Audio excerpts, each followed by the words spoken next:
tuve la fortuna de escuchar parte de la conversación de Grimaldo y, y veo que ya hay un debate ya un poco adelantado ya sobre la cuestión de la modernidad. Nosotros, bueno, particularmente yo lo he revisado ya en varias otras discusiones, por lo cual, después de revisar un poquito a Foucault, la teoría crítica, el postestructuralismo, me di el vuelco para empezar a revisar lo que es el pensamiento latinoamericano, y de ahí la revisión del pensamiento mesoamericano, y en parte también con el intento de acercarme también al andino amazónico, ahora retorno básicamente al estudio de lo que es mi cultura zapoteca. Les recordamos que en México, por ejemplo, existen más de 65, casi 65 lenguas mal llamadas indígenas. Una de ellas es la zapoteca, así como el quechua, la aymara, el moxica, etcétera, etcétera. La zapoteca representa una cultura entre las 65 lenguas que existen en México, por lo cual yo ahora voy a tratar de visualizar o proyectar un poco el mundo o la concepción de la filosofía y de la educación que tiene la cultura zapoteca, es decir, una de las 65 formas de entender la educación que existen en México, y seguramente tendré que conectar también con las otras formas que existen en los Andes, en los andino-amazónicos, como parte, como el ejemplo que ya nos puso por ahí Grimaldo, ¿no? Entonces yo tengo por aquí una pequeña diapositiva, con 14 diapositivas, y quiero compartirles para que me sigan. Esas diapositivas las saqué directamente de un texto que estoy escribiendo, un libro que estoy escribiendo que se titula La filosofía de los zapotecas, hacia un diálogo mundial intercivilizatorio transmoderno, perdón, interfilosófico transmoderno, en la cual pues ya estoy avanzando en algunas partes de ese trabajo. Entonces, yo lo que voy a presentar ahora es los avances que tengo en el ámbito de la educación, suponiendo que ya en los primeros capítulos y en otras partes ya hemos hecho la discusión con la modernidad, la posmodernidad, la transmodernidad, rastreamos la genealogía también del colapso ambiental, la genealogía también filosófica y económica de la crisis civilizatoria, y por lo tanto nos volcamos ahora a hacer una reconstrucción de los aspectos ecológicos que representa, en este caso, mi cultura zapoteca, una de las 65 que existen en México, y de las más de 500 que existen en toda América.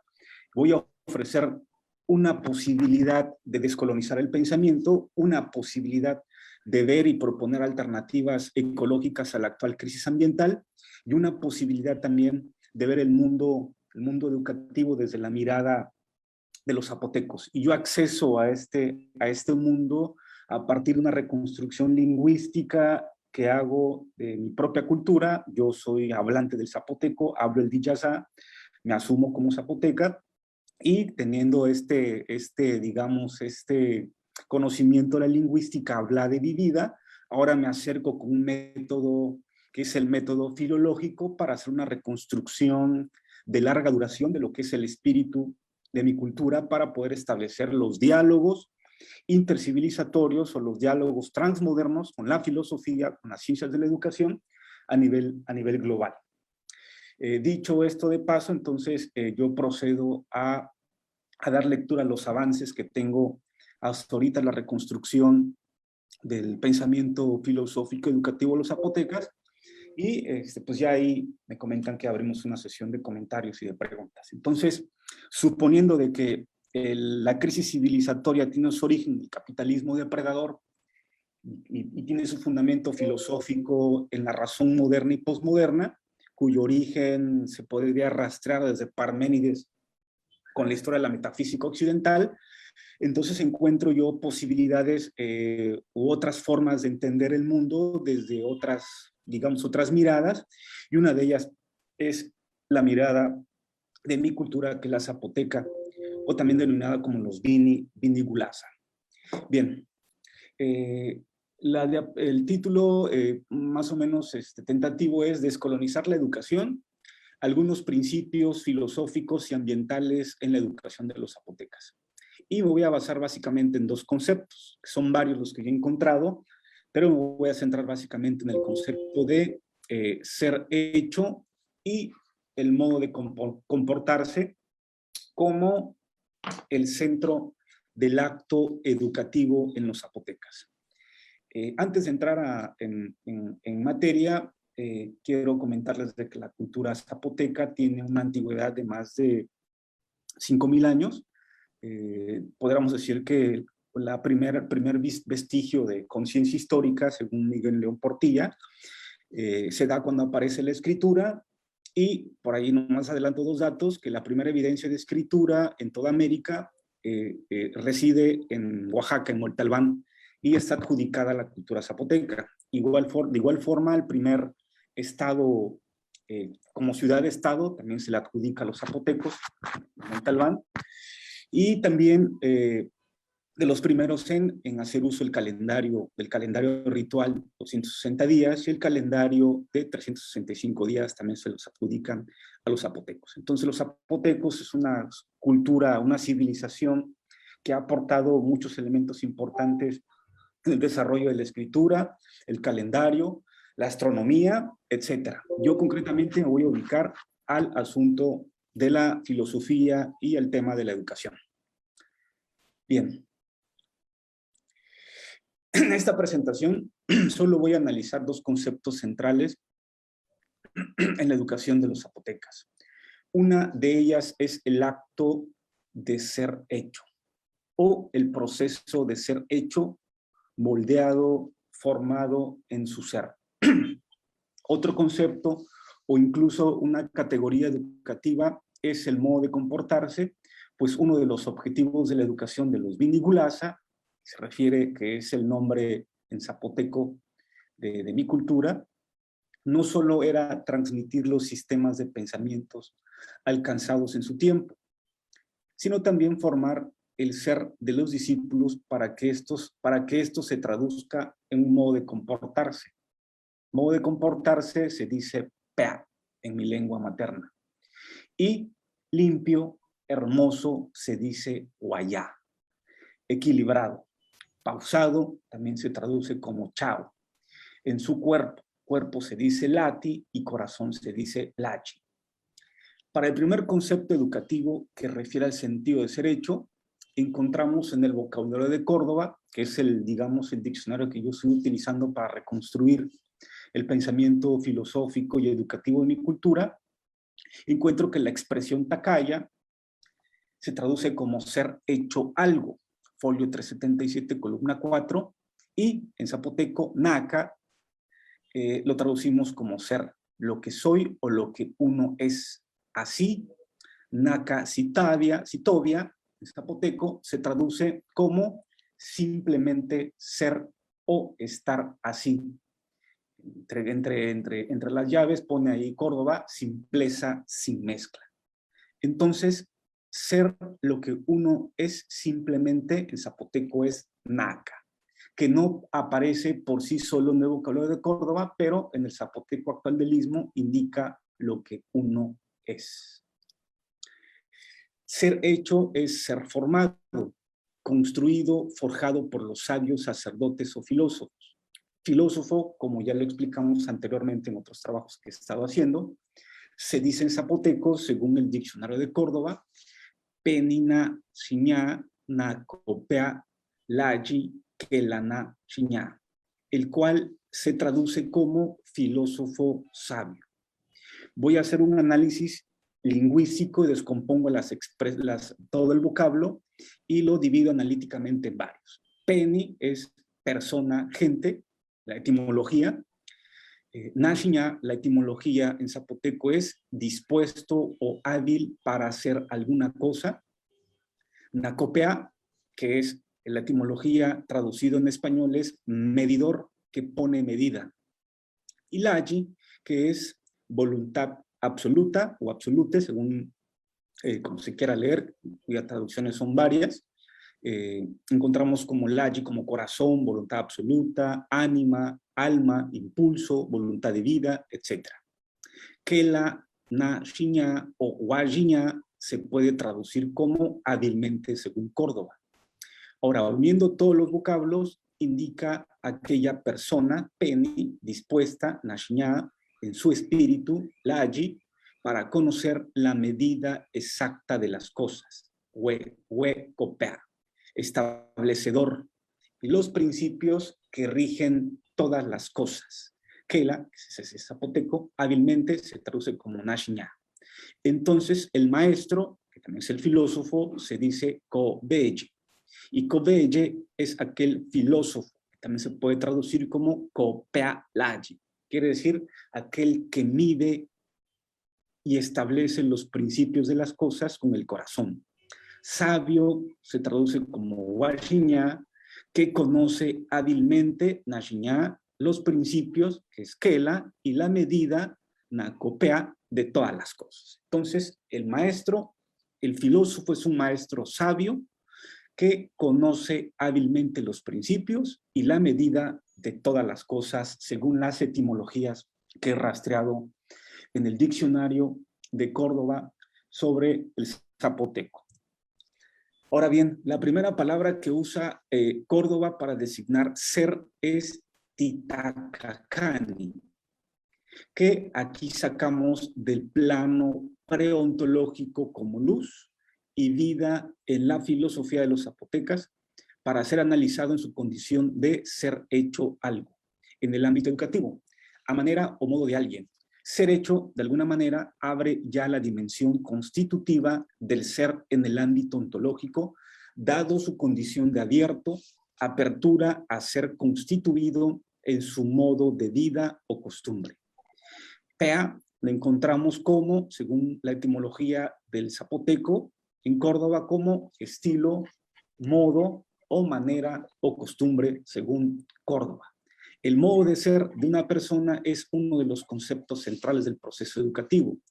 PEA resulta ser la materia prima por excelencia para hablar de la constitución del ser como tosetea, que significa doctrinado ser así. El primero es enseñarse según la etimología que nos ofrece Córdoba. Entonces la raíz sete, como ya lo dijimos anteriormente, viene de enseñar o enseñanza. Hueyoko sete es maestro que enseña cualquier cosa a sus discípulos o estudiantes. Estudiantes aparece como peni sete o gente que estudia, según la etimología que hemos rastreado en Córdoba. Encontramos otra equivalencia para Takaya.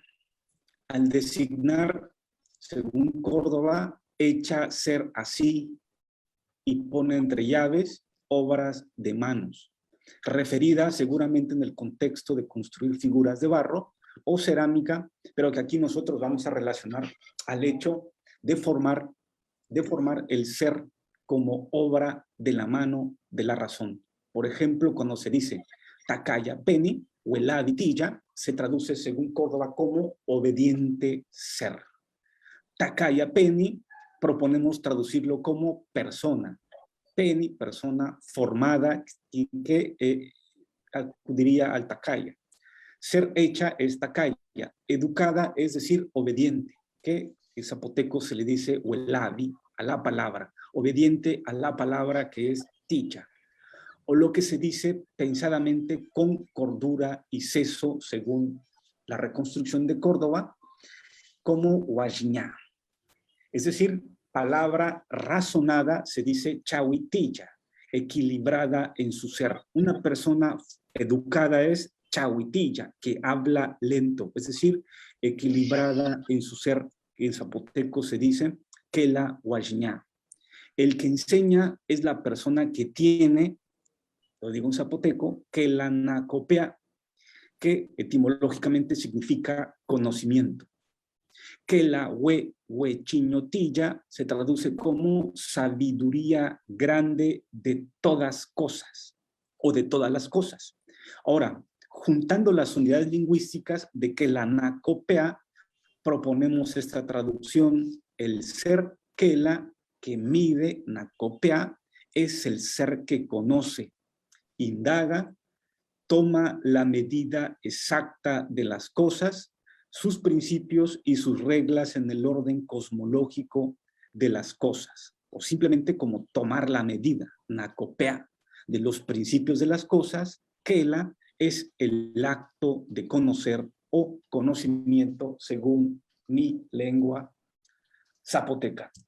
Ahora bien, aquel capacitado para enseñar era la persona o es la persona que tiene un conocimiento profundo y el arte de algún oficio. En el zapoteco del Valle, según Córdoba, se dice cobeye, que se traduce como maestro de algún arte. La partícula co, según la reconstrucción del proto-zapoteco que hace María Teresa de Fernández de Miranda, lo encontramos como raíz, peseta, lubá en valles centrales, y en el istmo es cu o co. Es decir, lubá para valles centrales y cu o co para el istmo, cu o co para el istmo. Belletao significa tigre, animal feroz, y lleva la expresión tao porque el tigre es considerado un animal temido y por ello sagrado, grande, tao en zapoteco, relacionado con el sol, es decir, con la luz del día, cuyo lugar en el calendario de los zapotecos ocupa un lugar importante. Cu o co, según la reconstrucción del zapoteco, significa raíz, el que va a la raíz de las cosas, o el que va al fundamento de las cosas, es decir, al Q o al Gu, como se le dice actualmente en el istmo de Tehuantepec. Actualmente la expresión belle en el istmo se usa coloquialmente para referirnos a las personas hábiles en algún arte u oficio. Astutos, inteligentes, pues denota supremacía, habilidad e inteligencia para hacer las cosas. Entonces, cobelle podría traducirse como la persona hábil, astuta, belle, que conoce de raíz o la raíz, como dijimos que es co o gu, un arte o ciencia. Ahora, Nape Yelayi se traduce como maestro o doctor, es decir, aquel que tiene el alma, el espíritu, el corazón, Layi, entrenado, hábil y astuto. Belle en zapoteco como el tigre, que se traduce en español. Existen varias equivalencias para decir maestro o doctor. Otras de ellas es Najinahue Sete, es decir, que Córdoba la traduce como maestro o doctor. La raíz Najiñá por sí solo no la encontramos en el vocabulario, pero sí Najiñalayi, el cual es traducido para decir agudo de ingenio. Huesete, como dijimos, significa enseñar al discípulo. Pero es curioso cómo Córdoba agrega la partícula co en medio de los dos vocablos, que para nosotros significa raíz, según el proto-zapoteco de Fernández de Miranda. Entonces, huecosete con la raíz co puede traducirse como el enseñar la raíz de las cosas, es decir, los principios elementales de fondo, la raíz y la base de todas las cosas. Entonces, un maestro zapoteca, un doctor zapoteca, un sacerdote zapoteca, no es cualquier cosa. Un sacerdote zapoteca, un doctor zapoteca, un belle zapoteca, una jiñá zapoteca, un huecosete zapoteca es un sabio, es un filósofo. Un maestro es un filósofo sabio en la cultura zapoteca. La expresión Towilaji a o Lachia encontramos las siguientes equivalencias. Enseñar amor a uno o mostrar amor a uno, el cual quiere decir que el amor Laji siempre está presente en una doctrina moral, siendo esta el contenido ético que guía el modo de vivir de los sabios, ancianos y personas educadas. Hablar de una doctrina moral implica hablar ya del tema de la ética presente en la educación de los zapotecos. Como dijimos anteriormente, la ética es posible porque existen deidades supremas que regulan los ecosistemas y el ciclo agrícola. Sin estas deidades que gobiernan el rayo, la lluvia, el viento, el sol, el agua, la tierra, el maíz, la fertilidad, etcétera, pensamos que la ética o la doctrina moral de los zapotecas no sería del todo posible. Hay una relación moral que norma la vida de los Binigulasa, por el hecho, Binigulasa zapotecos, por el hecho de que los pueblos mesoamericanos y amerindios se saben dependientes de la madre naturaleza. Es decir, sin la intervención equilibrada de sus fuerzas sagradas, no hay un ciclo agrícola que sustente el alimento, la alimentación de los pueblos. El corazón,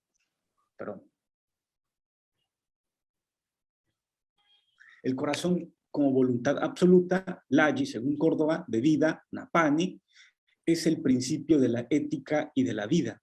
En el corazón se guardan los fines, la voluntad absoluta, pero también el motor de la costumbre, la sustancia del obrar. En el corazón se condensa la lucha de los contrarios, del fuego a agua, frío caliente, luz oscuro, masculino femenino, seco húmedo, etc. Cito a Sejourné: solo el movimiento que afecta el corazón del hombre entre los contrarios que deben armonizarse salvará la creación de este peligro. Es una advertencia a la actual crisis civilizatoria, una advertencia también a la actual crisis ecológica. En el corazón del hombre se puede mantener el equilibrio de las fuerzas naturales. En su forma de pensar y de obrar diligentemente se puede actuar armónicamente con los ecosistemas. Un corazón de una mentalidad contra natura es un obrar suicida que destruye los ecosistemas. Es un corazón que no equilibra y armoniza las fuerzas primordiales de la vida, que es fuego, agua. Poner el corazón en el obrar implica actuar equilibradamente, sin perjudicar y destruir a la madre naturaleza, porque de ella depende nuestra vida. Solo de esta manera podemos llegar a una hermosa traducción del vocablo Tawi Lachia, el cual se traduce como aplicar el entendimiento o el corazón para entender el oído, el oído a oír lo que me dice. Repito, Tawi Lachia en zapoteco, según Córdoba, la etimología se puede traducir como aplicar el entendimiento o el corazón para entender el oído a oír lo que me dicen, según Córdoba.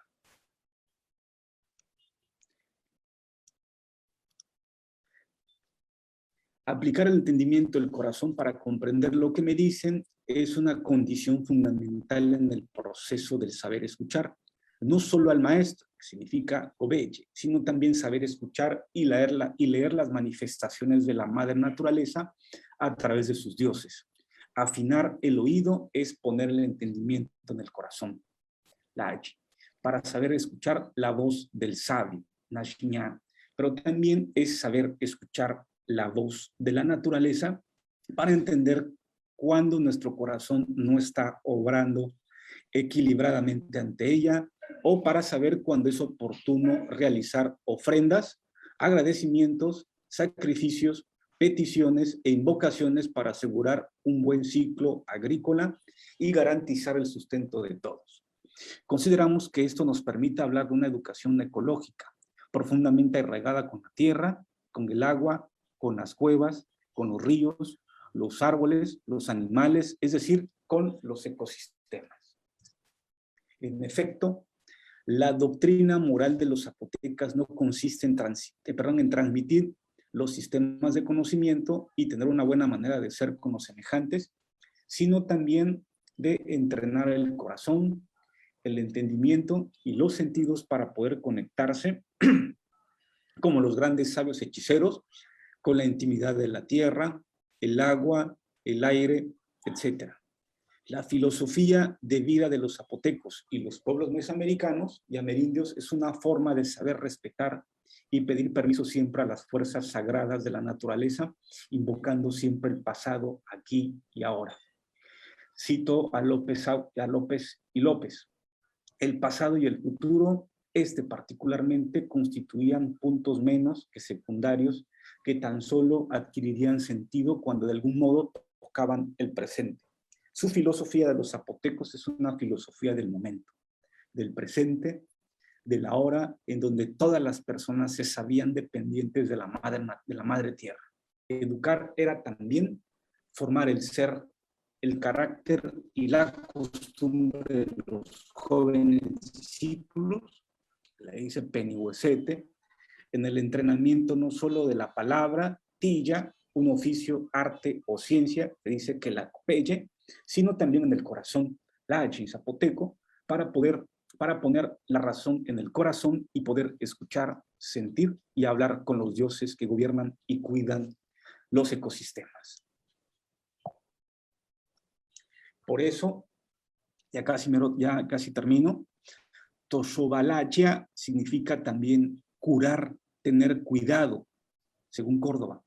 Consideramos que hay una ética presente en la semántica que ofrece la lengua zapoteca, puesto que educar no es solo curar y cuidar del otro, sino también curar y cuidar los ríos, las cuevas, las montañas, el aire, las tierras. El acto de curar implica una acción ética de responsabilidad por el bienestar de los semejantes, pero también de los ecosistemas para garantizar la vida de todos. Cuidar y curar los ecosistemas es tener presente que si algo malo les hacemos, tenemos que reparar el daño en cualquiera de sus formas. Tener cuidado también puede entenderse como saber comportarse ante las deidades que gobiernan las fuerzas de la naturaleza, puesto que un obrar mal puede molestar a los dioses y esto tiene consecuencias malas e incluso graves para el ciclo agrícola y la vida familiar o de un pueblo entero. Educar, entonces, requiere de una doctrina moral, una filosofía de vida, una ética equilibrada en el corazón, en el entendimiento y en el obrar. Una vida moral mesurada donde la dualidad complementaria y diferencial de las fuerzas generadoras de la vida encuentren su movimiento perpetuo de la voluntad absoluta en el corazón de todos. Solo de esa forma, educar en la doctrina moral de los Vinígulasa o los zapotecos era ser jóvenes sabios, futuros seres cósmicos conectados con el cosmos, el universo, los dioses y la tierra. Jóvenes y sabios que conocían que su alma y cuerpo estaban hechos de la misma sustancia sagrada con lo que está hecha la madre naturaleza. Es decir, el zapoteca sabía que no era una entidad fuera de este mundo, ni era superior ni el amo de las cosas, sino que era un ser cósmico, pura energía vital que pertenece a una sustancia absoluta, a la esencia de la madre naturaleza, la diosa suprema sagrada, Cosana y Huichana, que es para nosotros el Ometeotl en los náhuatl, que nos han dado el regalo de la vida, motivo por el cual se le debe todo en esta tierra. Quiere decir, el don de la vida.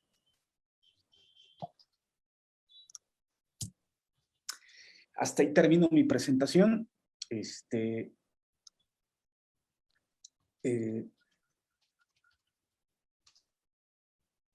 Termino mi presentación y pues si quieren, les parece, hacemos una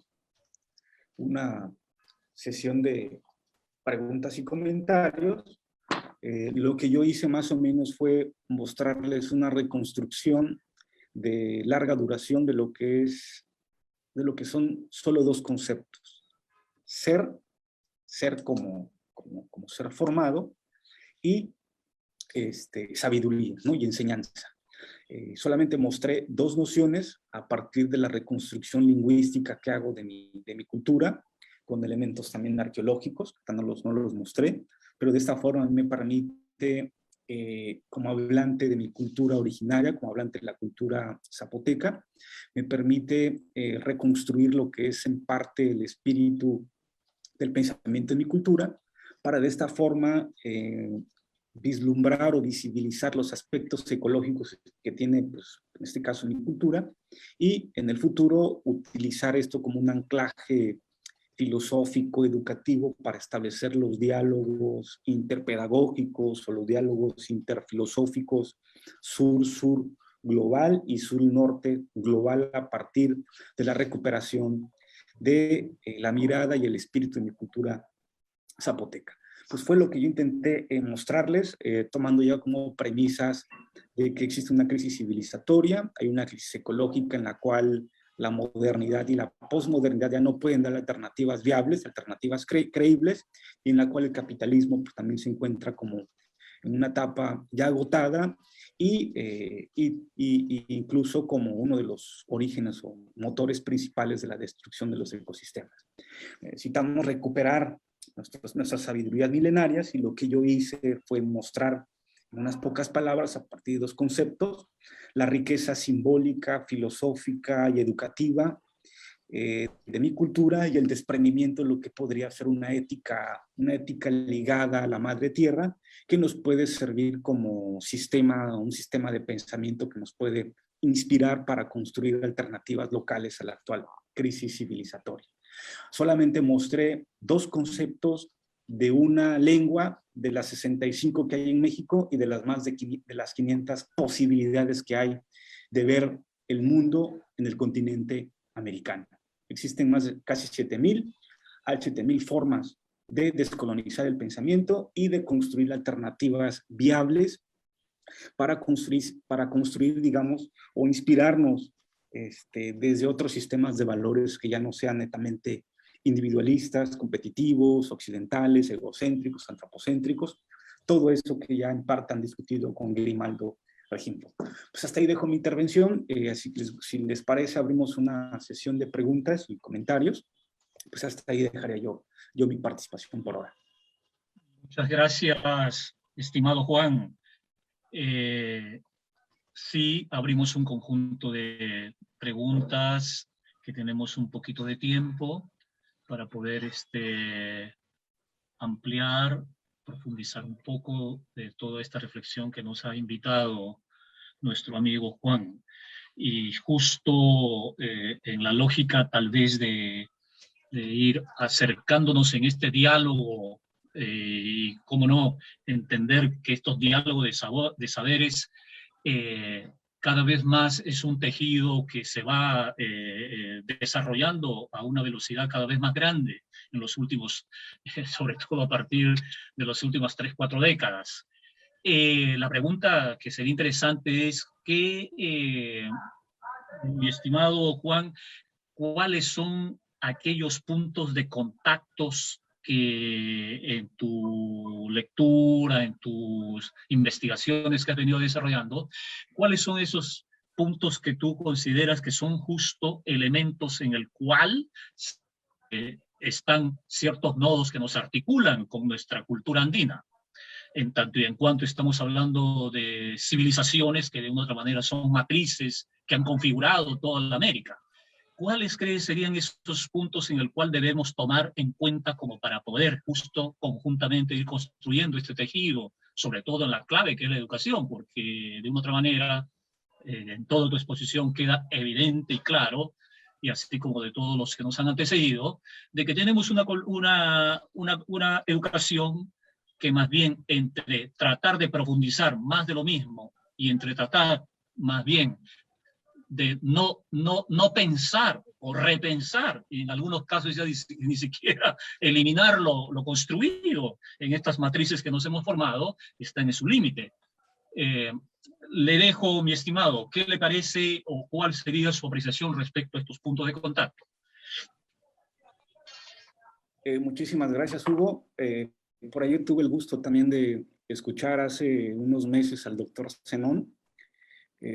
Tengo la intención de acercarme al estudio de la matriz del pensamiento que podríamos llamar andino anahuaca o andino amazónico tahuantinsuyo anáhuac, etcétera, ¿no? Me parece que hay un núcleo duro que une a estas dos civilizaciones que tuvieron su desarrollo autonómico. Por un lado la mesoamericana o la nahuaca y por otro lado la andino-amazónica. Me parece que los puntos de contacto que yo puedo percibir con el poco acercamiento que tengo hasta ahorita, porque yo, digamos, el proceso que yo tuve fue estudiar casi por más de 10 años el pensamiento occidental, ¿no? soy eurocéntrico, colonial, me formé en esa tradición del pensamiento pulcatiano, etcétera, etcétera. Ahorita doy el vuelco para revisar el estudio de lo que es el pensamiento de la náhuatl y ahorita concretamente con lo que es mi cultura zapoteca, para establecer lo que es el diálogo o el puente interepistémico o interfilosófico o interpedagógico con el núcleo duro de lo andino amazónico. Me parece que de los puntos de contacto que yo encuentro, los podría yo hallar bajo un sistema de larga duración hacia atrás, antes de 1492, que nos permite encontrar ciertas similitudes en el principio.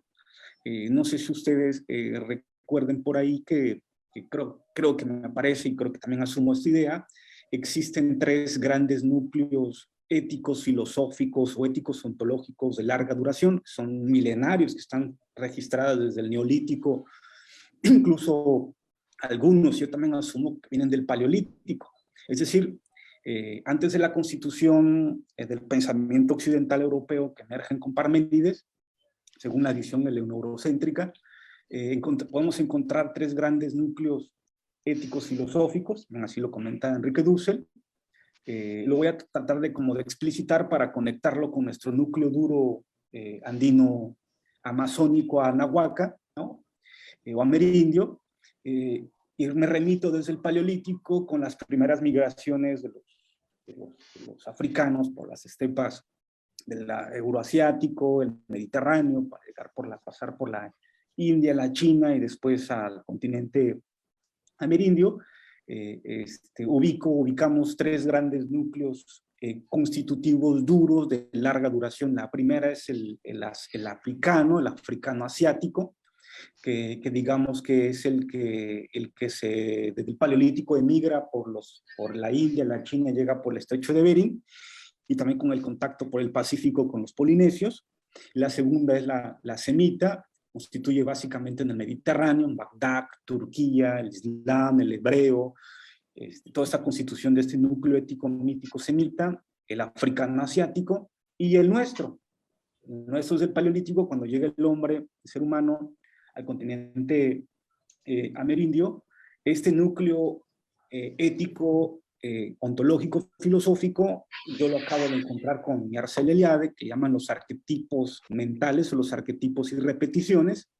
Viene insertado en estas emigraciones paleolíticas un arquetipo mental, que es el que va a constituir nuestro núcleo duro, filosófico, ontológico, de larga duración. Ya no estaremos hablando de 500 años, sino de 5.000 años, un aproximado de 5.000 por lo menos, o 10.000, según los últimos testimonios, reconstrucciones o evidencias arqueológicas de la revolución neolítica con la invención o con el descubrimiento del maíz.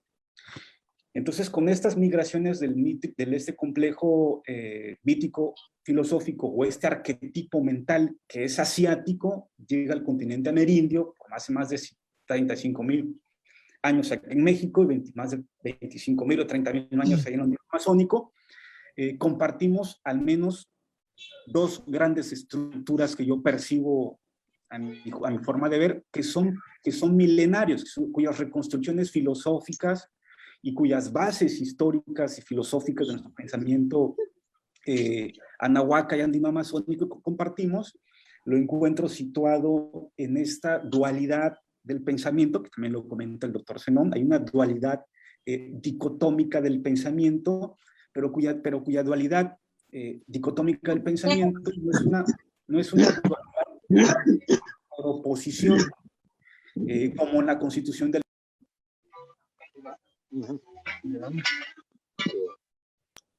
sino que adelante Juan. Sí, si alguien agradecería que pudieran cerrar el micro para poder no haber distorsiones. Muchas gracias. Adelante, Juan. Sí, gracias. Entonces esta dualidad por oposición es forma parte de un arquetipo mental del Paleolítico que lo heredamos de Asia, del complejo asiático que llega a Amerindia por el estrecho de Bering y después por los contactos del Pacífico con los polinesios, que nos permiten constituir lo que más tarde se va a llamar el Ometeotl en los náhuatl, el yin yang en los chinos, o el xiquela en los zapotecos, y seguramente también en esta dualidad complementaria, ¿no? De Viracocha, con esas dualidades que están presentes en el pensamiento andino-amazónico, que forman parte de una misma matriz paleolítica, neolítica del pensamiento, cuya raíz milenaria se trae de Asia. Entonces nosotros tenemos una matriz común emparentado, lo andino-amazónico, la nahuaca, con la matriz del pensamiento asiático. Entonces detecto que estas intersecciones pueden darse en este pensamiento dual, un pensamiento dual, complementario y diferencial como un principio filosófico que estoy casi seguro que compartimos los anahuacas o los mesoamericanos con los andinos amazónicos, y estoy casi seguro que igual compartimos con los asiáticos y los africanos. Esta dualidad en términos filosóficos es una constitución que entiende el mundo y hace el mundo a partir de no separar o no segmentar el mundo y no segmentar la vida, sino que hace el mundo y hace la existencia complementándose con las cosas, con los animales, con los ecosistemas. Eso tiene implicaciones filosóficas y éticas de largo alcance, porque no es lo mismo con la constitución del pensamiento cartesiano, incluso con Parménides de separar ser y no ser. Esta separación no existe en el arquetipo mental paleolítico y neolítico de los mesoamericanos y los andino-amazónicos, porque lo que constituye en principio de todo es la dualidad, al menos en Mesoamérica, en la náhuatl, es la dualidad fuego-agua, como principios constitutivos de lo real.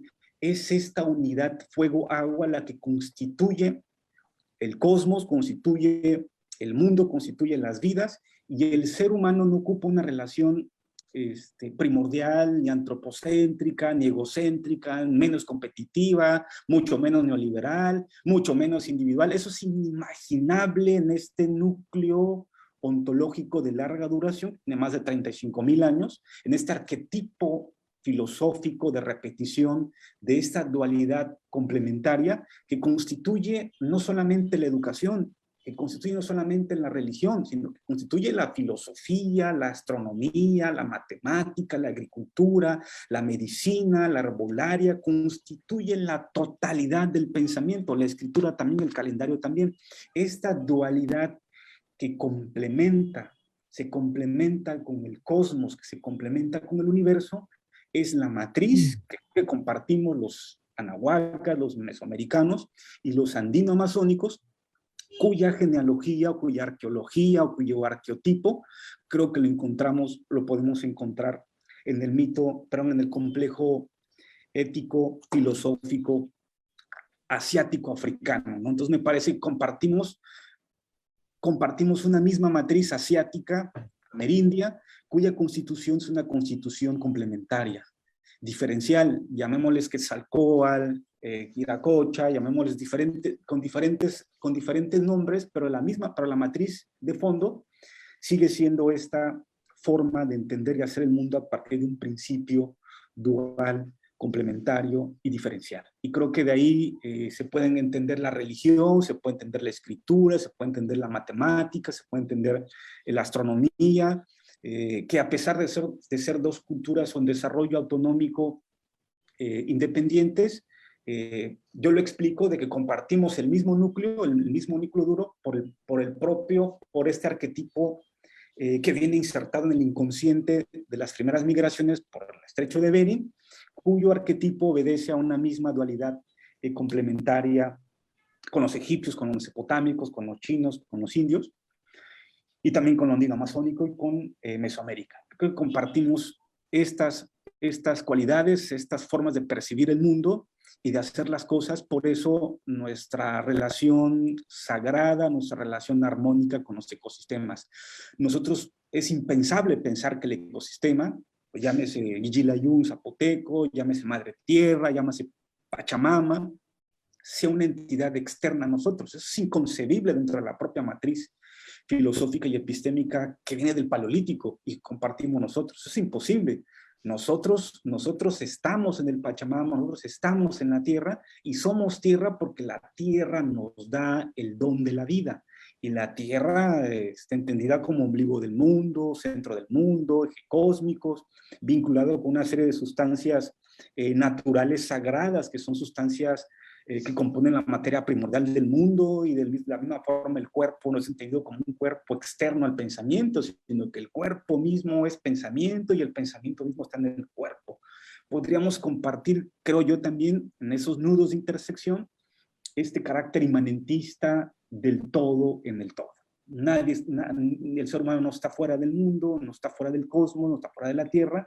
El ser humano es humano porque la tierra lo permite, porque el viento lo permite, porque la lluvia lo permite, porque el maíz lo permite, y por eso el hombre constantemente se siente agradecido por el don de la vida. Y ese don de la vida se explica por estas intersecciones que encuentro yo en estos núcleos duros que compartimos los mesoamericanos, los andinoamazónicos, y cuya raíz podemos rastrear desde el Paleolítico en las primeras migraciones por las estepas del África, ¿no? y del Asia, ¿no? Que cruzaron toda esa parte para llegar al estrecho de Bering.